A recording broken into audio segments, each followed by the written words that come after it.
Of chocolate has a local company in the running for a national honor. News 13's Victoria Dunkel is live at French Broad Chocolates, and they could use our help with this, right, Vic? They absolutely could. So on International Chocolate Day, we decided to come over here to French Broad Chocolate's nerve center, if you will. Dan Radigan woke up early for us because chocolatiers don't usually keep these hours, right? We mostly keep bankers' hours. Which is not bad. So that gives you plenty of time to enjoy the chocolate that you make. Tell us a little bit about what's going on. You're up for the Made in America contest that Martha Stewart is putting on, right? Yes, absolutely. We were nominated as one of the best things in America, best things that are made in America. And show me here. You actually, first of all, he made the contraption we're about to use here. Yep.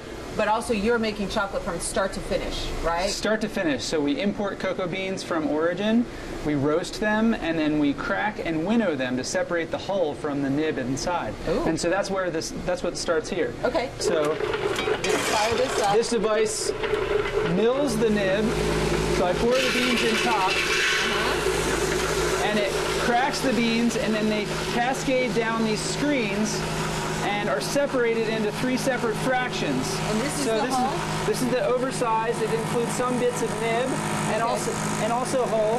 This is a smaller size here, and then finally down below we have the fines, the very smallest particles. And which one are we going to use? Well, we're gonna take the nib out of all of this material. Okay. Kind of shake it out and get the heavier nib out of the bottom? Well, this machine separates it by size, and then this machine, my winnower, will separate it by density. How about we do that while we, in our next segment here, we'll get this going, then we'll come out of the next segment and show you what happens after he's separated this. So fire it up, let those nibs separate, and in our next half hour, we will show you what's the next process in this wonderful chocolate making adventure. By the way, go to WLOS.com, click on news links, and you'll find out how you can go to the website and vote for the French Broad Chocolates chance to win $10,000 because they're making it in America and they're making it great. Look at those nibs. Those are beautiful. Live in Asheville, Victoria Dunkel, News 13.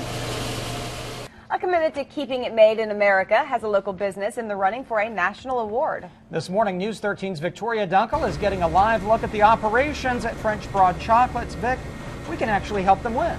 Absolutely. What we need to do is vote, and it's very simple. We have a link for you on News Links. Martha Stewart selected French Broad Chocolates and a few other businesses around the country, and Dan Radigan, and what they do here is what has made them worthy of this nomination for the Made in America contest.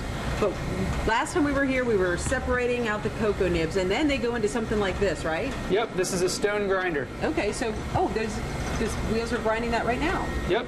Okay. These are granite wheels, and they're spinning on a granite base. They're crushing the cocoa nibs down into a fine liquor. Doesn't that just look delicious? Yeah, it's awesome. This is the step where you would add the sugar. So this batch right here is just sugar and chocolate, nothing else. 2 ingredients. 2 ingredients. And the whole goal of your business is to keep this as American made and keep it as really true to its natural resource as possible. Yes, absolutely. We make direct connections with the farmers and that are growing the cocoa beans, and we do our best to try and remain true to the source of those beans. And that's exactly what they're doing here with this Nicaragua chocolate. Coming up, we're going to dump some chocolate out of there and pour it into the molds to take it to the next step. If you do want to vote for French Broad Chocolate, and is that not a temptation to do so, you can vote up to 6 times every day between now and September 22nd. Go to WLOS.com, click on News Links. Coming up, more of this delicious goodness. Oh, I'm trying that too. Live in Asheville, Victoria Dunkel, News 13. News 13's Victoria Dunkel is live with how you can help French Broad Chocolates win the Martha Stewart American Made contest. Good morning, Vic.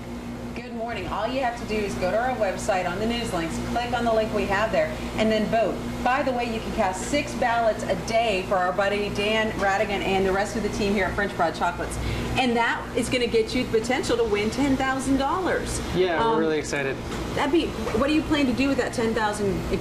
When? Let's be optimistic. When you get it. We're going to invest it back in the business to make it even better. Right? Well, we're looking at something that looks really good right now. That looks pretty amazing. We are at the next process.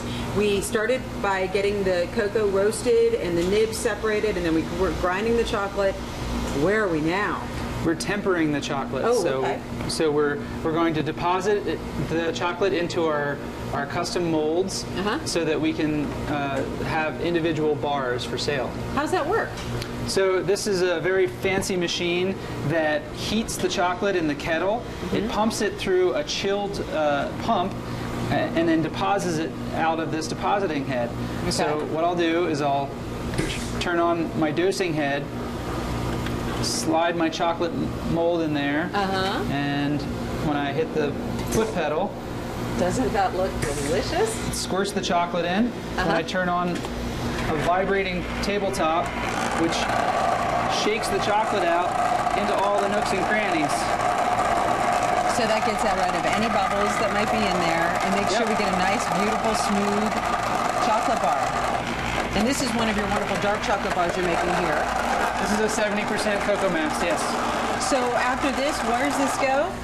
This will go into a cooling cabinet. This is a cooling cabinet that I built myself. So Dan, I gotta tell you, this has been fun up to this point, but I think next time around we need to taste some chocolate. What do you think? Sounds great. All right, we're gonna end up enjoying a little taste of the chocolate in our next half hour, but between now and then, go ahead and cast your vote at our link at WLOS.com. Help French Broad Chocolates be recognized for their commitment to making things right here in America. And we'll see you in our next half hour for a little of the end results. Reporting live in Asheville, Victoria Dunkel, News 13. Well, a company committed to keeping its production made in America needs your help. News 13's Victoria Dunkel is live at French Broad Chocolates. Vic, we've been watching the process start to finish. Yes, and speaking of finish, it's the time when we get to taste it. We started out with the nibs, we're grinding that into the chocolate, poured it into the bars, and now Dan Radigan is going to talk about the tasting process. And there's different ideas on this. When I was talking a moment ago, I was talking about how you had them hold it out so far away. Yeah, a chocolate expert from London showed me one time that if you hold the chocolate out at arm's length and bring it slowly to your mouth, it's a truly different tasting experience. And what are we tasting this time around? On this side, we have our malted milk chocolate using a locally produced Riverbend malt. This one was featured in Food and Wine magazine and in Martha Stewart Living back in December. Well, you mentioned Martha Stewart. By the way, that's your shot at getting a $10,000 prize, right? Yes. She picked you and recognition as being made in America, right? So we've got a link for you to vote. You can vote up to 6 times when you go each day, and it is a daily vote. Oh wait, what are you opening now? Because there's truffles. more. Oh, truffles. Yes. This is where we. This is the most important thing here, are the truffles. Oh my goodness! Look how lovely. So we have our café au lait truffle, made with this chocolate, the bean to bar coffee milk chocolate. Okay. We have our salted honey caramel, made with the local wildflower honey, and then our fresh raspberry truffle, made with local red raspberries. Because I love you all so much, I'm going to try this salted honey caramel because it looks amazing, right? Okay, here we go. I'm going for the coffee. I need some coffee. They did make you get up early. You sure did. But what better way to start International Chocolate Day? I think you're absolutely right. Cheers. And go out and vote and help them win. Because, you know, International Chocolate Day is one thing, but made in America, that's even better. Thanks, Dan. Reporting live in Asheville, Victoria Dunkel, News 13. This is amazing.